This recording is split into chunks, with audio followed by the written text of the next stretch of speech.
ایک دفعہ ہمارے نبی نے صحابہ سے فرمایا ایک شخص کے 3 بھائی ہیں، ایک شخص کے 3 بھائی ہیں، اس کے مرنے کا وقت آ گیا تو ایک بھائی سے پوچھا بھائی آپ میرے بھائی ہیں نا، میرے تو مرنے کا وقت ہے تو آپ کیا کریں گے میرے لیے؟ تو وہ کہتا ہے کہ جی میں تو، آپ بیمار پڑ جائیں گے تو علاج کروں گا، کوشش کروں گا آپ بچ جائیں، اگر آپ نہیں بچے تو آپ کو غسل، کفن، تدفین اور پھر فاتحہ پڑھوں گا اور کیا کروں گا، دعا کروں گا آپ کے لیے۔ دوسرے سے پوچھتا ہے آپ کیا کریں گے؟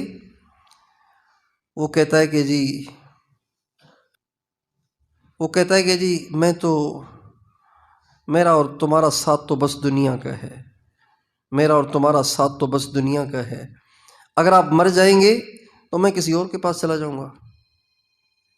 تیسرے سے پوچھتا ہے کہ آپ بھی تو میرے بھائی ہیں، اگر میں مر جاؤں تو آپ کیا کریں گے؟ تو وہ کہتا ہے آپ بے فکر ہوں، میں اب بھی آپ کے ساتھ ہوں، قبر تک آپ کے ساتھ چلوں گا، آپ قبر میں اندر جائیں گے میں اندر بھی آپ کے ساتھ ہوں گا، اور جب آپ کو قبر سے اٹھایا جائے گا اس وقت بھی آپ کے ساتھ ہوں گا، جب میزان محشر میں پیشی ہوگی اس وقت بھی آپ کے ساتھ ہوں گا، جب میزان میں آپ کے اعمال تولے جائیں گے اس وقت بھی وہاں موجود ہوں گا، اور یہاں تک کہ آپ کو جنت میں داخل کرا کے پھر چھوڑوں گا۔ ہمارے نبی نے صحابہ سے پوچھا بتاؤ ان تینوں بھائیوں میں سے کون سا زیادہ اچھا ہوا؟ کہا جی تیسرا۔ تو فرمایا پہلا پتہ ہے کون تھا؟ پہلا اس کے رشتہ دار تھے، بیوی بچے تھے، خاوند تھا، رشتہ دار تھے، سہیلیاں تھیں، دوست تھے، جو کہہ رہے تھے دعا کریں گے اور کیا کریں گے، مر جائے گا تو فاتحہ پڑھیں گے۔ اور دوسرا مال تھا جو کہہ رہا تھا زندگی تک رشتہ ہے، آپ مر جائیں تو ہم کسی اور کے پاس چلے جائیں گے۔ اور تیسرا جو تھا وہ نیکی تھی، اس کا نیک عمل تھا جو دنیا میں بھی اس کے ساتھ ہے، قبر میں بھی اس کے ساتھ، اس کو چاروں طرف سے وہ عمل گھیر لیتا ہے، اور پھر جب اٹھایا جائے گا تو محشر میں ساتھ اور نیکیوں کے پلڑے میں بھی وہ داخل ہو کر اس کے پلڑے کو جھکائے گا اور جنت میں اس کو داخل کرائے گا۔ اس لیے ہمارا اصل سرمایہ دین ہے، دنیا نہیں ہے، ہمارا اصل سرمایہ پیسہ نہیں ہے، ہمارا اصل سرمایہ دین ہے، اللہ کے حکم ہیں، نبی کریم صلی اللہ علیہ وسلم کے طریقے ہیں۔ اس لیے آپ تمام بہنوں، بچیوں، ماؤں سے درخواست ہے اپنے دین کی حفاظت کریں، اپنے دین کی حفاظت کریں۔ نمازوں کے اوقات ہوں تو سب کام چھوڑ چھاڑ کے پہلے نماز پڑھیں۔ عام طور سے ہمارے گھروں میں یہ رواج ہے، دیندار گھروں میں بھی، کہ اذان ہونے پہ نماز نہیں پڑھی جاتی، اپنے کاموں سے فارغ ہونے پہ نماز پڑھی جاتی ہے۔ اذان ہوئی ہے 1 بجے، پونے 1 بجے، 1:15 بجے، اور نماز پڑھی جا رہی ہے کبھی 3، کبھی 3:30، کبھی 1:30، کبھی 2، کبھی پونے 2۔ ٹائم فکس کیوں نہیں ہے؟ اس لیے کہ اس عورت کے ذہن میں دنیا کے کام مقدم ہیں، اور اللہ کی حاضری وہ تو ہے فارملٹی، فارغ ہو گئی تو پڑھ لیں گے، اور جب فارغ ہوں گی اس وقت پڑھ لیں گے۔ اللہ کے بلاوے کی کوئی ویلیو نہیں ہے اس کے ذہن میں۔ اس لیے نمازوں کا اہتمام یہ ہے کہ جو ہی آپ کے کان میں اذان کی آواز پڑے آپ سب کام چھوڑ چھاڑ کے پہلے نماز پڑھیں۔ آپ کے ہاتھ میں چائے کی پیالی ہے، اسے رکھ دیں، یہ گرم بعد میں ہو جائے گی۔ پہلے اپنے عمل سے ثبوت دیں کہ اللہ آپ نے بلا لیا تھا، میں نے چائے چھوڑ دی ہے، میں آ رہی ہوں آپ کے بلاوے پر۔ اللہ کتنا خوش ہوگا۔ مہمانوں کے ساتھ بیٹھی ہوئی ہیں، گپ شپ چل رہی ہے، اذان ہو گئی، محلے کی مسجد میں اذان ہو گئی، تو اب آپ سہیلیوں سے کہیں بہن اللہ نے بلایا ہے، آئیے نماز پڑھیں۔ یہ کہہ کے آپ وضو بنائیں اور مصلی پہ کھڑی ہو جائیں، آپ کا عمل ان کے لیے دعوت بن جائے گا۔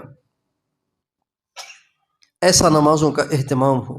رمضان کے روزے آ رہے ہیں، خوشی خوشی رکھیں، بیزاری کے ساتھ نہیں، خوشی خوشی رکھیں۔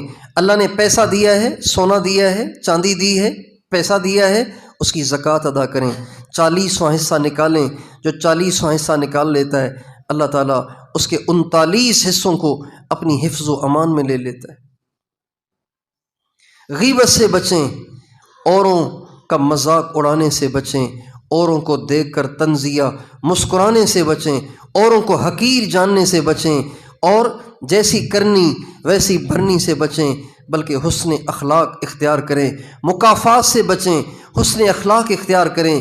عورتوں کی طبیعت میں بڑی یہ بات شدت سے ہوتی ہے کہ ان کے ساتھ جو جیسا کرے وہ اس کے ساتھ ویسا کرتی ہیں۔ کسی نے اپنی شادی میں لفٹ نہیں کرائی تو جب اپنے ہاں شادی ہوتی ہے، اپنے ہاں کوئی تقریب ہوتی ہے تو اس کو بھی لفٹ نہیں کراتی۔ کوئی روکھے منہ سے بات کرے تو یہ بھی روکھے منہ سے بات کرتی ہیں۔ کوئی چائے کا بھی نہ پوچھے تو یہ بھی چائے کا نہیں پوچھتی۔ کوئی دعوت نہ دے تو یہ بھی دعوت نہیں دیتی۔ کوئی برائی کرے تو یہ بھی اپنے مردوں کو برائی کے لیے اکساتی ہیں، اس کو اچھائی نہیں کرنے دیتی اور کہتی ہیں کہ وہ تو ہمارے ساتھ یوں کرتا ہے، آپ کو بڑی فکر لگی رہتی ہے، روزانہ شاپر بھیجتے ہیں ان کے گھر۔ یہ عورتوں کا مزاج ہوتا ہے، یہ ہمارے نبی کے اخلاق نہیں ہیں۔ ہمارے نبی کے اخلاق ہیں تصل من قطعک وتعطی من حرمک۔ ہمارے نبی کے اخلاق ہیں جو توڑے اس سے جوڑو اور جو نہ دے اس کو ادا کرو، اس کا حق پورا کرو۔ ہمارے اندر انتقامی جذبہ نہ ہو، ہمارے اندر اپنے نبی والے اخلاق، اپنے نبی والا جذبہ ہو۔ دنیا سے محبت نہ ہو، اللہ سے محبت ہو۔ ضرورت کے کپڑے موجود ہیں، نئے کپڑے خریدنے سے پرہیز ہو۔ پہلے جوتے موجود ہیں تو نئے جوتے لینے کی کیا ضرورت ہے؟ مہنگائی کا دور ہے، لوگوں کے چولہے بجھ گئے، آپ کے ڈیزائن ہی بدلتے رہتے ہیں، تو خدا پوچھے گا نہیں؟ اللہ نے دیا ہے، اوروں پہ لگائیں، اوروں پہ لگائیں، اوروں پہ لگائیں۔ ہمارے استاد محترم فرمایا کرتے ہیں کہ جس گھر کی عورت اللہ نے سخی بنائی ہو وہ گھر کبھی تنگ دست نہیں ہوتا، وہ گھر کبھی خالی نہیں ہوتا۔